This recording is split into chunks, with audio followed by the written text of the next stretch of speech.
The idea behind setting up the group was to give young people an opportunity to sing, where there was no current facility for there were no choir, and in schools at that time lots of budgets had to be directed towards more educational projects. So things like music, access to music and things like that were in short supply. I wanted to do something about that, and I set up an experimental group and got 7 young people interested, and by week 2 it had doubled to 15, and it just grew from there on in.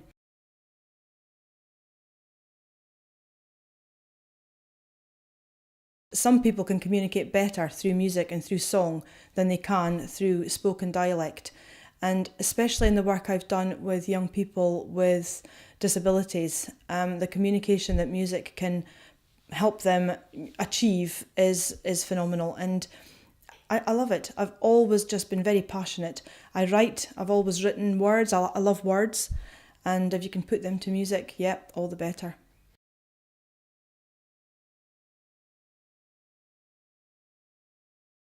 We're all about inclusivity, and it became apparent to me that to be fully inclusive, you have to make a difference to the includer as well as the includee. One of the early taglines that we used was children helping children through music, where the youngsters can do something through music, using music as the tool, but the outcome is far beyond.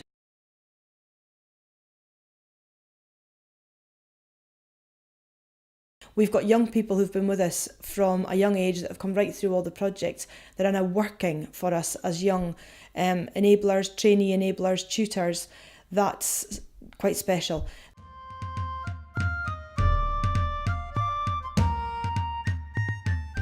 My name's Michael Watt, and I'm 21 years old, and I'm one of the founders of I Am What I Am. And that's a project that features young people who have overcome challenges in their life and who have learning or physical disabilities.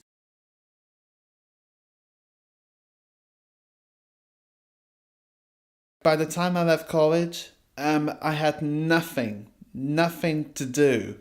So I just needed to brain something out of myself, and that's when I realized that music was so important to me.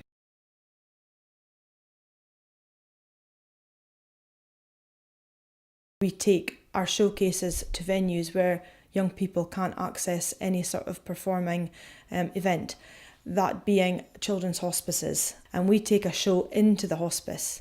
And these youngsters, some of them are wheeled through in beds, some of them are wheeled through attached to machines. They've got very life-limiting conditions.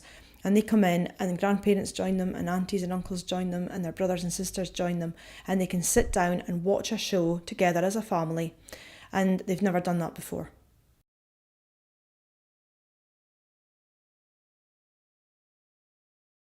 We need the same, if not more, support from the big companies, because I think the difference that we're making to these young people now will be with them for the rest of their lives.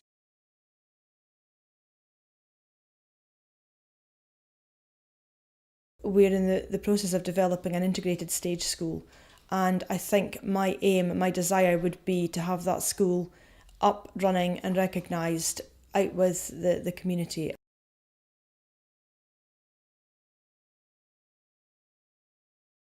This is not something that you choose to do, it chooses you, and you have to just go with what you feel and what you believe. I think overall it's when you see someone achieve what they've set out to achieve. When I stand back and watch someone on a stage that couldn't hold their head up when I first knew them, couldn't walk through a door comfortably, suddenly standing there with their head high, singing, performing, you can't really put that into words. You just know that you've done something and you've done something right.